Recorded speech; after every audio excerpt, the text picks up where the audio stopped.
It's the Mike Tech Show, show number 831. Hello, everybody. Welcome to the podcast. I'm your host, Mike Smith. Thank you very much for downloading and subscribing to the show. Please visit the main website at miketechshow.com. You can email me questions and suggestions for show topics. It's miketechshow@gmail.com.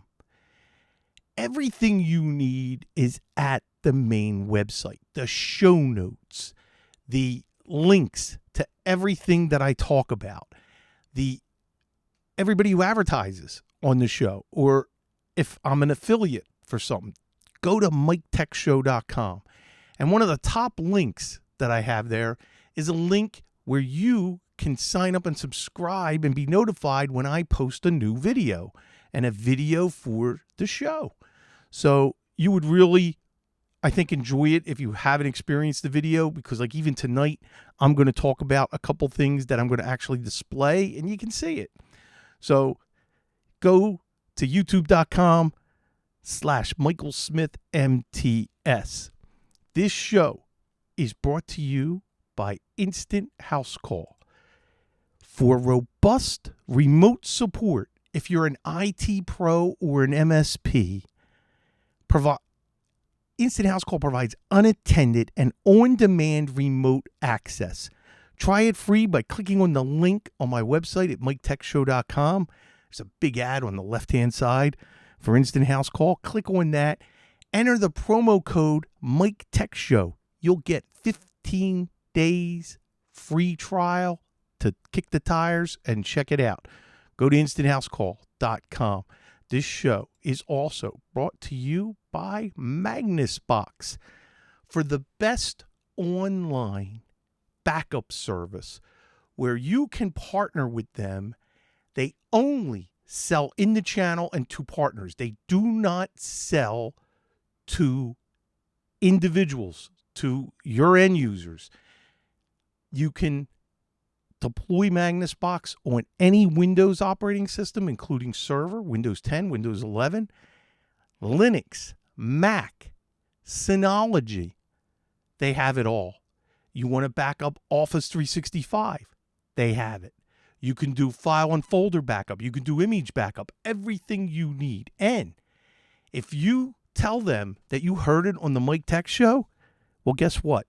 You will get free white labeling for your company and 50% off the platform fee for your first 3 months. Give them a try. Go to magnusbox.com. So, lots to talk about tonight. Let's begin as I start to outline everything. Last week, I totally forgot to mention about Internet Explorer being retired. Gone. That's it. Internet Explorer is history.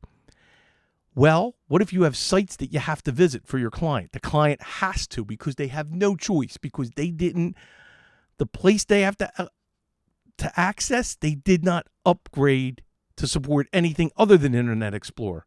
Do you know that exists? Microsoft didn't leave us in the dark here. I'm going to show you how to use IE mode in Edge. So that's cool. Mailbox storage. Big problem. Everybody has it. How about having some tips that you can recommend, and you will be able to review this with clients. It's very simple instructions. And I thought about this because last night I had to email this to a client to help reduce their email on Microsoft 365. I have a hacking story from Sunday, Father's Day, that I got to talk about, that I had to help a new client. And then 5 email migration projects in July. Going to talk about a little bit about each one and how different they are. So right now, let's begin by, let me bring up Internet Explorer here, or excuse me, Microsoft Edge I'm bringing up, and let me bring display capture. So here we go. The first link for tonight is how to enable IE mode on Microsoft Edge Chromium. First off, if your client or yourself, if you need access to Internet Explorer because of a website, let me tell you who's really guilty of this.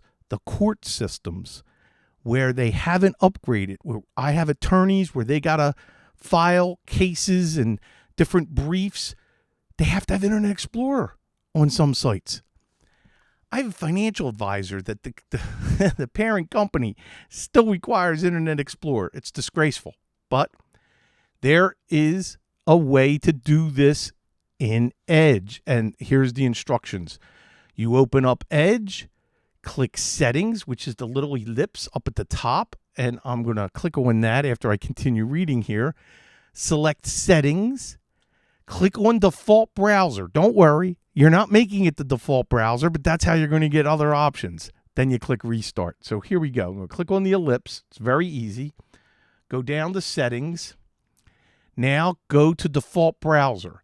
So it will probably read right here, allow sites to be reloaded in Internet Explorer mode. Here's the first option. Let Internet Explorer open sites in Microsoft Edge. And you can have incompatible sites only or always. You know what? We'll pick always. So make legacy sites work in Microsoft Edge. Allow sites to be reloaded in Internet Explorer. Pick allow. Now, if you have very specific sites, your client has a specific site, you can easily click add and then actually type the website and then click add. So I've had to do that for a couple clients. Then, of course, when you're done, you just restart I'm even calling it Internet Explorer. You restart the browser, Microsoft Edge. So pretty cool. And I just wanted to go over that with everybody because that is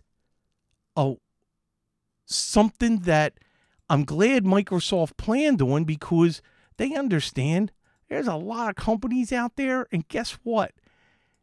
They can't afford, or for some reason they can't update their site where it works better in Internet Explorer. I know, and they've had plenty of time. I get it. So, well, anyway, I wanted to share this because I have a couple clients that I had to do this for, and I'm like, ooh, I better share this. And that is the first link in the show notes for tonight. Have another tip before we get into the trenches, stories, and projects. And again, I'm going to show this on the screen, and it's manage my mailbox size. There are always problems with users hitting the limit. Well, I have a client that there is a 50 meg limit, or excuse me, 50 meg. That'd be horrible. A 50 gig limit on Microsoft 365, and they're hitting it. They got a warning. I vetted the warning, and I went into the admin screen on Microsoft 365, and the user has hit the limit. So I emailed her these tips. First, the way to reduce, this is really the big one, archive older items.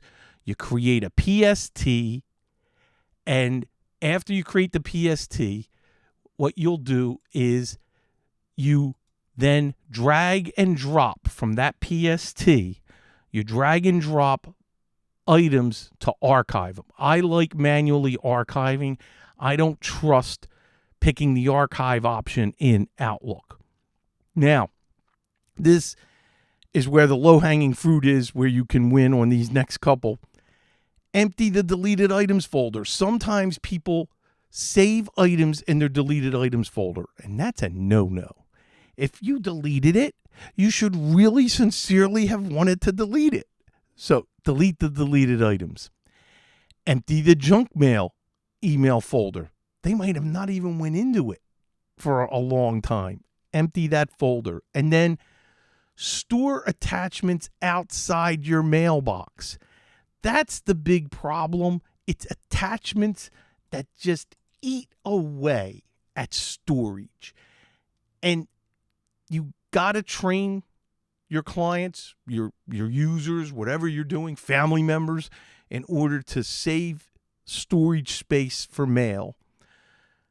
How about other tips? Let me know. Email me, MikeTechShow@gmail.com. Give me tips that I'll add, and we'll make a big list and publish it for everybody. But right now, this link, these are easy, quick things to help reduce the mail storage for your customer. All right. So this past weekend, we celebrated Father's Day on Saturday. Had a great time. Celebrated 3 Father's Days here. Me, my oldest son, and his kids were here. My other 2 sons were here. And my son's father-in-law. So his wife, her father was here. So my wife made a great dinner, and we had fun and, opened up gifts, and I did really well. As a matter of fact, I have to find a way to get it to Florida. My middle son, Ryan, gave me the Counting Crows on vinyl that I love. This August, forget the name of the album. Anyway, it's got like all the hits, Rain King, Round Here, and can't wait because you play it on 45 speed, not 33, and it's that 180 gram weight, so it's very thick, and the quality is amazing, and Counting Crows did a great job. Can't wait to play that for you when I'm in Florida in a post show. So I got that. I got some wine. That was very cool. Some cool stuff. So don't want to spend time on that. But that means because my sons were split with different things happening on Sunday, that's why we pre-scheduled Saturday. So I'm here alone on Sunday. And I get a panic call from one of my clients. It's a friend of hers that owns a business that's been hacked. Now, a lot of people think they're hacked and, maybe it's not. And they, as we, go into the weeds and figure out what's going on, I said, I'm available. So she gets over to the client and introduces me. I get on the phone. I get instant house call up and running so I can remote in. And oh yeah, they were hacked, their email. Their email is with an ISP that will remain unnamed. And the company, of course, unnamed. And this was really, really evil. When they got a hold of their email access, they put a forwarder in to forward all inbound email to them. They then created a Gmail email with the owner's name with 1 letter difference at gmail.com, and then sent emails to all of his customers requesting money. So the first thing you do when this happens, you reset the password to a complex password. Tested that. Found under the ISP there were a couple other accounts that he never uses. Gone. Delete them. Then when I seen that forward, got rid of it. Made sure there was no forwarding. But you also got to check filters. You got to check rules. Wherever the email provider is, I don't care if it's Gmail, if it's AOL, and there's a hack, you must check all of these extra items. And then, now, I'm testing email is flowing, and we sort of have a security session. And I also advise them they got to get away from the ISP as their main email and get with a real email provider. To me, the real email providers, Microsoft for Microsoft 365 Mail, or SureWeb that I always use. And there's another company that a lot of my peers use, AppRiver. So there's good things about AppRiver. So to me, one of those three are serious exchange-hosted email providers.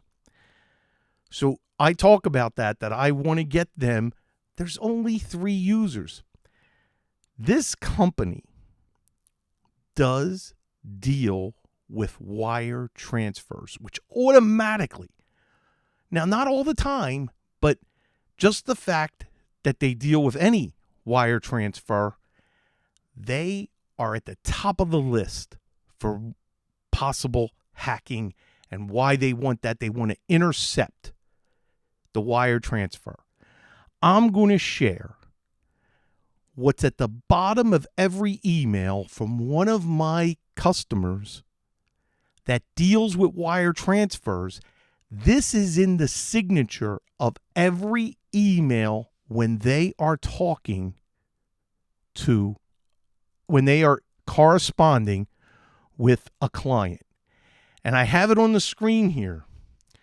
And I want to see if I can zoom in here. Let's go view. Let's go zoom. No, I guess not. So anyway, this is at the bottom of every email. We do not accept or request changes to wiring instructions via email or fax. Always call to verify. This is a great, great thing to have. You don't need the pretty graphic that we created for the client, but at least this text, maybe bold it big. I'm going to read it again. We do not accept or request changes to wiring instructions via email or fax. Always call to verify. That is so important. I know when I was paying off, where I had to send my deposit and send my payment for settlement for the house in Florida, that was one of the things I was very nervous about. I made sure I had all the wiring instructions, and here's what I really liked. The bank that I do my business banking with, when I was sitting there with the person helping me, they called the title insurance company to make sure all the wiring instructions are correct. I called before I even went to the bank. When you're dealing with large sums of money, this happens a lot. Any real estate agent, any title insurance company, they are targets, and they're targeting the mail. Those clients should absolutely have a secure email gateway and encryption, and never believe a change to wiring instructions. You got to get verbal confirmation, and you must be talking to the individual.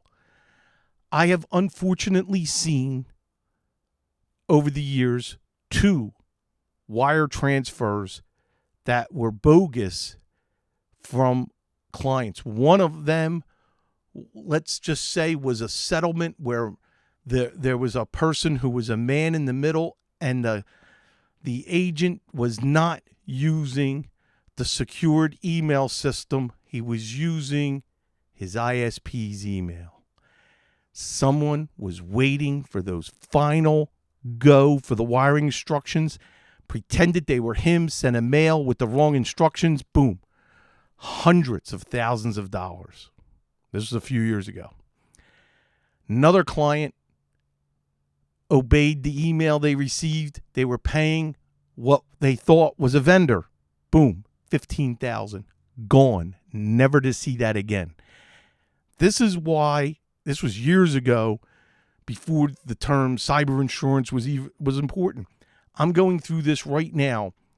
Any client, and I counseled this one on Sunday, you need cyber insurance to protect you just in case we do everything possible and still something goes wrong. You want to have that cyber insurance. And in order to have that, you're going to have encrypted email, where you have what they call a secure email gateway. Every system's going to be encrypted.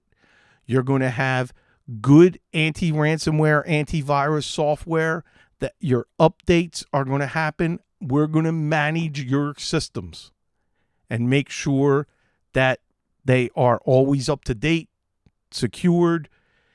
This is important. And I now, with this client, I'm going to be helping them migrating from the ISP email to a secured email system. I'm going to help them answer all the questions, mitigate the gaps so they can have cyber insurance. They were very fortunate. They found out the hack happened because clients were texting the owner saying, yo, I got this email asking for money. This didn't sound right. Just wanted to let you know. And he was smart. He said, could you forward me that email? So it was, and when they did, he didn't get it because, of course, it was intercepted because the forward was forwarded. So got everything worked out. They're running good. I went over many, many tips with them for making sure that they do not get breached. As a matter of fact, we have some conference calls set up for next week for the email migration.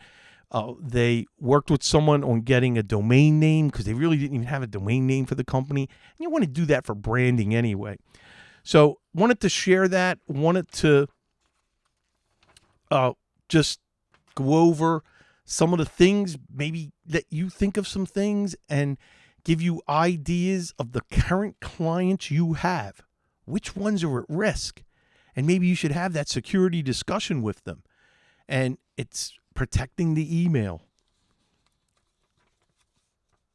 So I mentioned 5 email migration projects. So we got one already scheduled for Friday, July 29th, Saturday the 30th. This is a Google Workplace to Microsoft 365. Right now working with the business owner, we're looking at about 15 accounts, and I've put together the beginnings of the project plan. Yes, you have to organize this and plan it, which is the next one. They are a SureWeb email client. But we bought Microsoft Office through SureWeb. So now this migration, again, 15 users. The project plan's done. We just got to add the dates because we're not sure which date yet in July. Probably mid-July. We're going to be doing the following. But I have to work with SureWeb on this because at the back end, they can migrate the mail from their own Exchange-hosted server to the tenant at Microsoft 365 because they're the reseller for it. So they have access to that and can migrate the mail. I did that for a law firm a little while ago and worked well. So that one's depending on SureWeb, where going from the Google Workplace, there's a couple utilities that you have shared, and I'm looking at that. And I may even do it manually where we just export everything to a PST and then import it up. It's not that many accounts. My son and I can divide and conquer. We got the whole weekend to do it. Okay, now, new client from a couple weeks ago. Just 2 users. They use AOL. And we met them. They were a referral from somebody we work with that they resell copier services and printers, and we have a great relationship with them. They need help with their cyber insurance policy. So one of the things that they fail with is that secure gateway request, and they can't use AOL. So I am going to set them up on SureWeb with Proofpoint because they don't need Office. And that's, I guess, the factor between a new email opportunity, do I put them directly on hosted Exchange? Do I put them on Microsoft? Usually through SureWeb, because they can sell that. It makes it easy for me to just set that all up. So do they need Office? Then that's a no-brainer. We go right to Microsoft 365. If they don't need Office, then it's SureWeb. Now it's a matter, do they need encrypted email? If they do, then it's right to Microsoft 365 E3 for the encryption. If it's just no Office, but just email, then I can use SureWeb and add on Proofpoint very simply, and then set that. That's my strategy going forward with everything happening with email. There's more migrations here. Next week, one email account, and it's my bookkeeper. And he already has email through a web. He has a cyber insurance policy that he's answering. And in order for us to answer these correctly, I got to migrate him to, he doesn't need Office, so it's going to be SureWeb with Proofpoint. And it's just one account.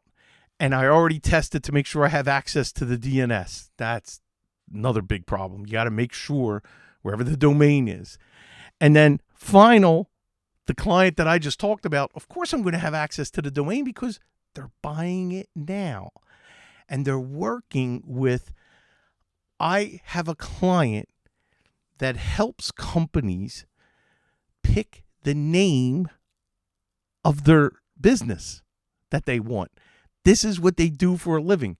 So they're helping this client that they introduced me to get the domain name for the proper branding.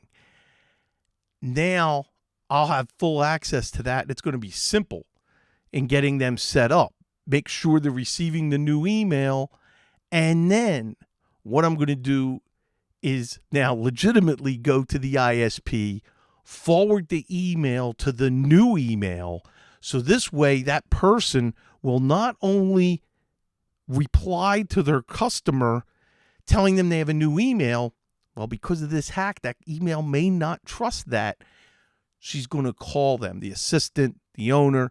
They're reaching out and they're going to talk to their customers to let them know we're locking this down. We got it handled. This is the new email. It's secure. We're going to take care of everything.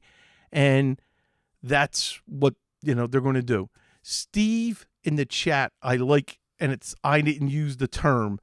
The hardest thing he says in the chat here, the hardest thing to protect against is social engineering. And that's a lot of this is social engineering. That's where identity theft comes from. It's the social engineering aspect. It's that person pretending they're Microsoft or they're the IRS or that they're Apple and they're calling and they con the user into a credit card. It is horrible, horrible, horrible.